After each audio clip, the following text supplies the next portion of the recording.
Thanks for coming. We got some good news today. Been working on it for a long time. Our quarterly meeting for the IEDC is tomorrow as well. And remember from the news from not too long ago how we're doing as a state compared to our peer state competitors around the neighborhood. GDP growth is the way you measure economies. Ours is growing twice as fast as Illinois and Ohio's. Ours is about 2.7%, about 3 times the rate of Kentucky's and nearly 6 times the rate of Michigan's. So, and you also know that since I've been here, we've had to go through a lot of rebuilding in our own IEDC, had the full forensic audit. So we're at a place where you're finally starting to see results that we've been working on for a good while. Another thing to point out is that this whole idea of regionalism. IU confirmed that that is a great way to approach our own state's economic growth because we're a state that's got unique areas to it. Probably 70 of our 92 counties are rural, would be heavily agricultural. And almost all of them are trying to find that next act to rejuvenate their economies or dealing with maybe flat or waning population. And an economy's growth is very simple. The percentage increase in your population plus the percentage increase in your productivity. Add that up, that's how fast you grow. So here today, this is taking what we were challenging the regions with, is to come up with your comparative advantage. In economics, that's the key thing that drives global competition and competition within your country of 49 other states and within your state. And Indiana is the leader in life sciences. We are the premier destination for human therapeutics, animal health, agritech, biotechnology, and environmental innovation. Today we're launching a new initiative to grow jobs and wages while bringing innovation in these fields together. Indiana will be an epicenter for reshoring and expansion in this area. State of Indiana will commit $1 billion to accelerate growth within plant, human, and animal health sectors statewide. These are tools we've already got. They're going to be through performance-based incentives, but this is the first time we're designating it towards a particular part of our economy because this region has stepped up to do the things we want them to do to make sure we're going to put this kind of commitment behind it. This investment will grow over 100,000 new high-wage jobs over the next 10 years. These invested funds will be tied to measurable outcomes to ensure accountability and long-term return on investment. You hear me talk about that a lot. The work around plant, human, and animal health in Indiana supports hundreds of thousands of Hoosier jobs, generates billions in annual GDP statewide. The transformational investment will also support our regional economies. Today's announcement builds on my executive order last year that directed Indiana's regions to submit formal growth plans tied to employment growth, per capita income, and educational attainment. Pleased to announce that the Central Indiana region, chaired by Fishers Mayor Scott Fadness, is the first regional steward to coordinate alignment and execution of the initiative. Our state is anchored by global companies such as Eli Lilly, Elanco, Corteva, Cook Medical Group. We have innovators such as Roche, Novartis, LabCorp, Beck's Hybrids, and Langham Logistics, and many others. These industry leaders operate in close partnership with Indiana's world-class research institutions, including Purdue and IU. I want regions to partner with us at the state level to tell us how we can support their work around plant, human, and animal health. This historic investment will empower region-led growth, bring in more jobs with higher wages, and further establish Indiana as a state for cutting-edge life sciences. Now I want to bring Secretary of Commerce Dave Adams to the forefront, largely responsible for putting this program together, along with me and our broader team. And this is just one of the first manifestations of what you're going to see more of, to where you're going to hear our economy talked about, just like it is in healthcare reform, in educational achievement, in economic development. And this is just the first of many to come down the road. David. Thank you, Governor. Good morning. Very exciting day for Indiana. Last year, the governor gave me two key charges through executive orders. One was, we've got to focus on jobs and wages. And we actually started implementing that immediately. And I'm happy to report that the Indiana Economic Development Corporation, as we crossed over last year, had an all-time high in terms of wages. Our state is focused on quality, not quantity. And our job here is to make sure that the governor's vision becomes a reality for the state and becomes a reality for all Hoosiers. The governor also charged us with understanding from a regional standpoint, what are the economic regions in the state? The governor recognized that the state is not one economy, but it's a series of regional economies. So last summer, I went on a 15-region listening tour focused on a program that got put in place in 2021 called the READY program, a Regional Economic Acceleration and Development Initiative, a quality of place initiative. When I went out and spoke to those groups to listen in terms of what's working, what's not working, I heard two key things. One, we are collaborating in ways that we have never collaborated. The net is, don't break us up. Secondly, we have economies and we have industries that are unique and genuine to who we are. Let's lean into that. So we took it upon ourselves to contract with IU's Kelley School of Business, with the Indiana Business Research Center, who had done similar work for Governor Daniels, for Governor Pence, to take a look at these 15 regions and see how well do they align as economic regions for the state of Indiana. And they concluded that they are good representation for our state. So as part of this process, when I met with the regions, to the governor's point about establishing economic goals, I asked each of the regions, one, identify your strategy. Focus on the industries that are core strengths to your economy. And I very much encouraged each of those regions to think deeply about where they have a competitive edge and how that connects to statewide growth. I'm happy to state that the Central Indiana region came forward and said, we want to be the first region with a clear, aligned strategy. So leaders across all 9 counties and mayors in the region aligned around all things animal, plant, and human health, and said this is what's critical to the success of our economy, not only today, but the success as we move forward. A life sciences-driven regional strategy that ties human health, animal health, and plant health all together. When we step back as a state and we look at Indiana's life science economy, it's substantial in scale. It's already creating hundreds of thousands of jobs, and it's generating billions of dollars in GDP. As the governor's already highlighted, life sciences are pervasive across the state. This is not just about one city, one corridor.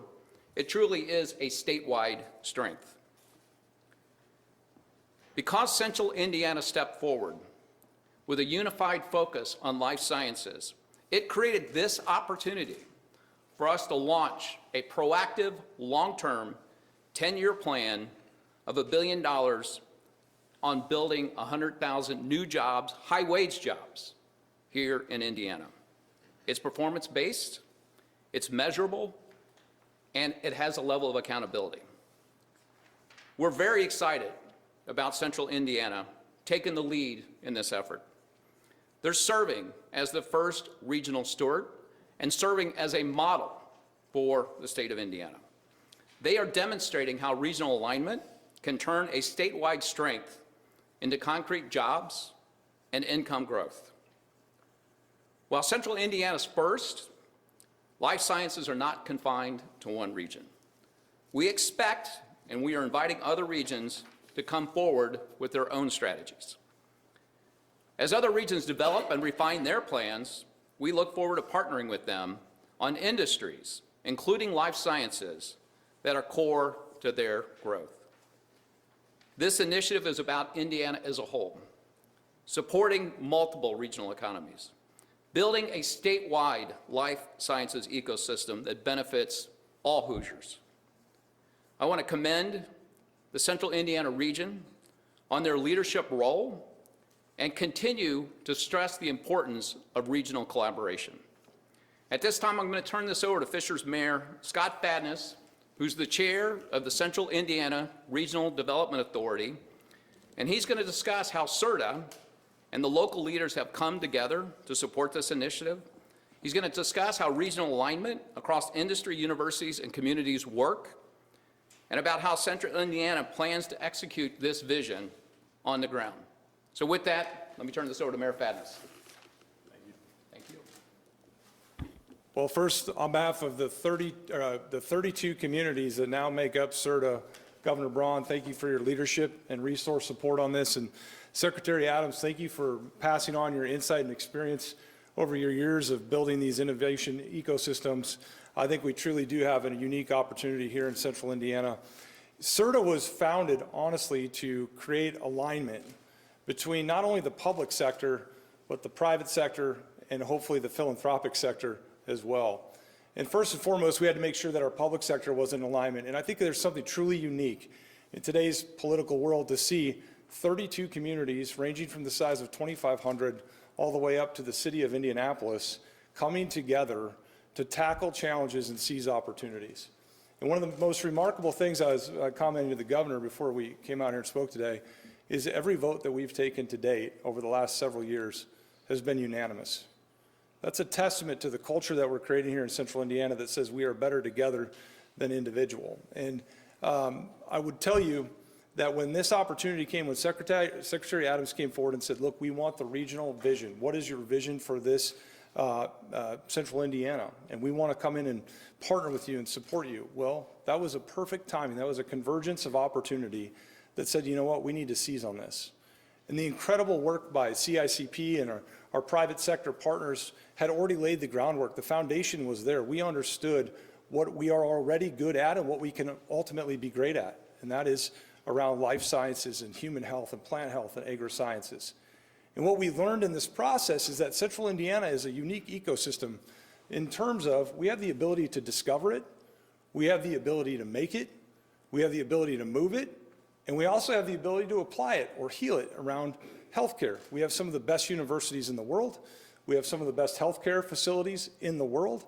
We have Lilly, Roche, all the companies that Governor Braun already announced, they're here today. Now, if we marshal our collective resources towards achieving the best ecosystem in all of America and, dare I say, the world, I think we can accomplish something truly incredible, which is going out and seizing a new economy, not just for this generation, but for future generations to come. The work is just starting. We have a long ways to go. This is an incredible affirmation of the work that we've done to date. I can't thank the governor and the secretary enough. And we're going to roll up our sleeves here in Central Indiana. And I think what you're going to find, if we do our job well, and we work with our partners like CICP and others, is that week after week, you're going to hear a steady drumbeat of new and exciting announcements that affirm that Central Indiana truly is the epicenter for life sciences here in Indiana and across the world. Thank you. Thank you, Mayor. Thank you, David. So any of the three of us, feel free to ask us questions about this and economic development in general.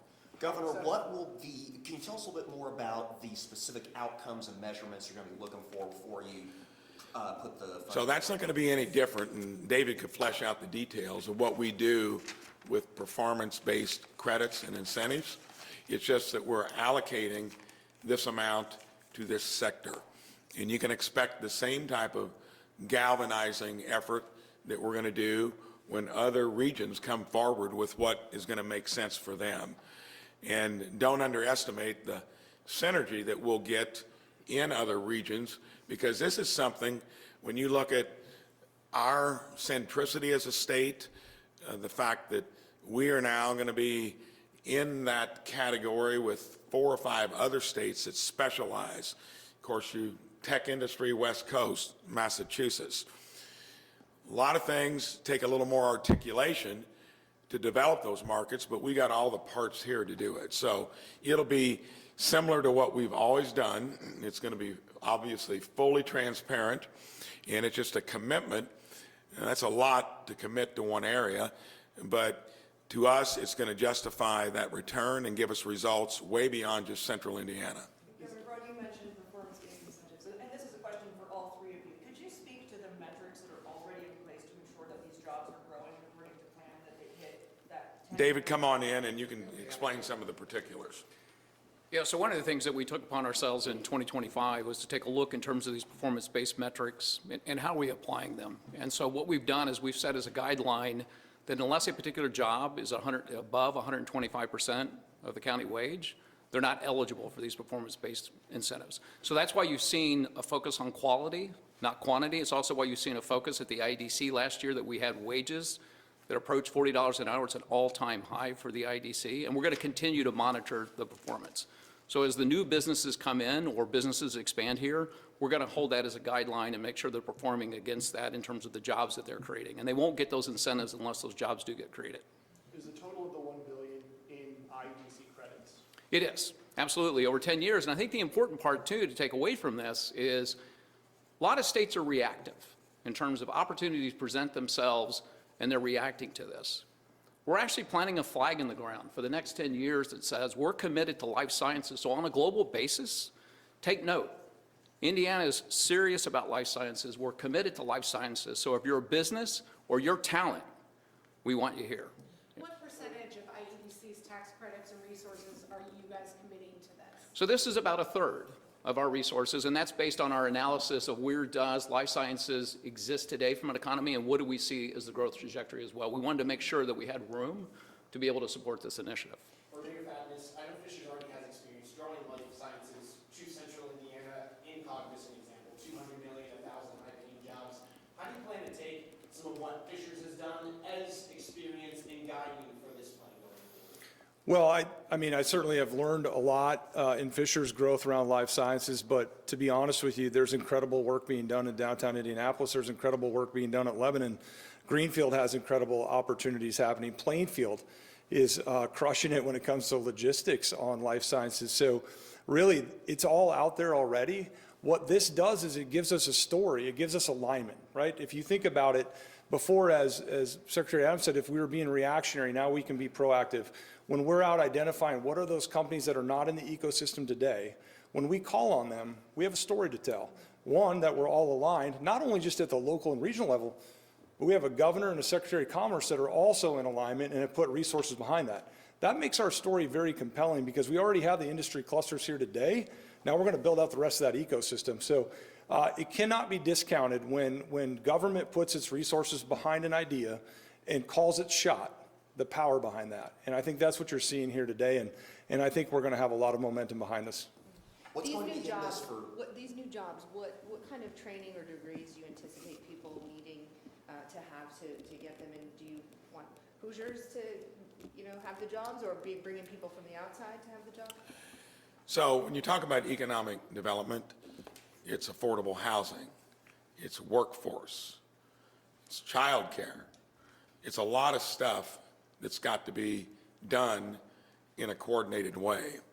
And I recall back when I was growing my own business, there was never any reaching out, especially to smaller businesses. You had to come asking, knocking at the door, and a lot of times it was complicated. Here, we're putting it out here because it is a big comparative advantage for our state. So when it comes to what we're going to do in an ancillary way to support it, yes, this is going to do all of that. I mean, you're looking at 100,000 jobs, but if we do not get the educational component right, meaning to where currently, and that's changing, it's changed before I got to be governor, is we were shipping way too many kids into a 4-year trajectory that half weren't completing. That's why we've realigned the diplomas. We got to make sure if we're investing this kind of money, it'll take coordination in other areas too. And the first time since I've been observing from 10 years on a school board where there was nothing being said about workforce development, it's got to be coordinated to where these are going to take a lot of degrees. And the one place that we underproduce would be STEM degrees. All of that needs to be aligned, and then you're looking at workforce, affordable housing, and then, and you've heard me talk about this many times, is the high cost of health care in this state. This is all part of economic development, and we're already weighing in on that more than any other state with results. And of course, I tried that back when I was a state legislator in 15, 16, and 17, and couldn't get one committee hearing. Finally, got everybody to meet in the basement when I was leaving to go to the Senate or run for it, and we had a big discussion. We've made a lot of headway there too, because that is still the biggest part of our economy that needs to be smaller and done more efficiently. All ties together. Governor, building off of Emily's question. Who else didn't get a question? Go ahead. Anybody else? The $1 billion in credits. Okay. Is that any of that already awarded, and do you expect more of that to be front-loaded and awarded sooner than later down the line? No, it's absolutely not allocated today, and it's not front-loaded. So this is absolutely looking forward to say we are going to take an allocation of the incentives we have available and allocate it to this space. And I think to the mayor's comment too, as well as the governor's, this is really planting a flag in the ground for us on a long-term basis to have those communications with businesses that aren't here, as well as talent that's not here, to help them understand again that we are committed to this particular sector. And also, that $1 billion could have been invested in any industry. Why life sciences? Why was that identified as a key opportunity here in Central Indiana across the state? Because it's going to sport the highest wages. It's a growth industry. Other states are trying to maybe corner that market. And remember, we've got 49 competitors. And when I decided to come back to this job, it was for that tangibility where with our comparative advantage as being the place that can reach the most of our own economy in 2 days of ground transportation, that's why logistics companies come here. That's why we, along with Wisconsin, and especially us on advanced manufacturing, per capita, we're the 2 leaders. And we're trying to refine a lot of other elements, not to mention the condition of our roads, because we've got the most of them to keep up.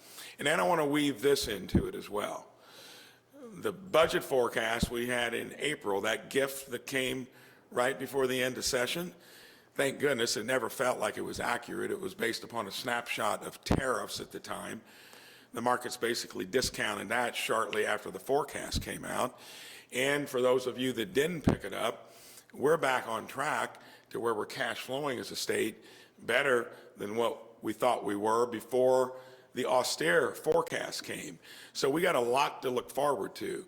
I don't really like to count those chickens before they're hatched, but we're in a place as a state. I served 6 years in a place that doesn't get much done. But the innovative, active states that piece all this together are going to be the ones that grow at a gentle to maybe better than gentle rate. You're going to have people moving into your state to take advantage of it. And that growth that's managed well into the highest paying sectors will be what we're concentrating on. This was the first one that got dressed up, ready to go. And it's in the area where 45% of our GDP is. So we got a lot to look forward to. That's just a start. That is why we devoted it here, because all the moving parts were ready to go. What's going to be in this? What's going to be in this for those who do not have STEM degrees, or for that matter, no college degree at all?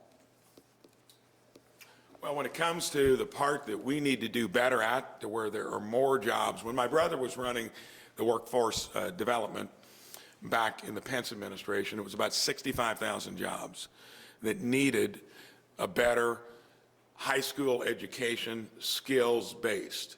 Now it's up to 130,000.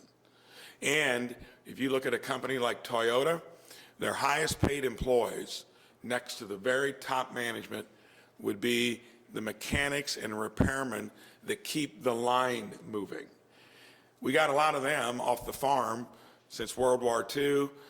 There's not more labor to shed there. We disbanded things like wood, metal shop, engine mechanics. I took industrial arts in high school. That's coming back. We just want it balanced.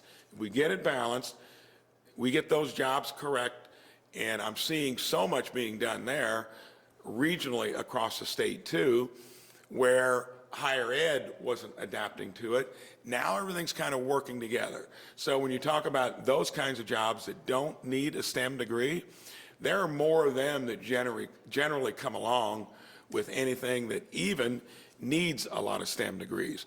It's going to be balanced going forward. So, Secretary Adams, you mentioned that this was not just. one more question, and Nikki, I'll go with you because I don't think you asked for it. On the USDA hub, where it might be, when it might open, and how it will play a role in this? So we're one of 4 or 5 states, and I don't think any of them have been rolled out yet.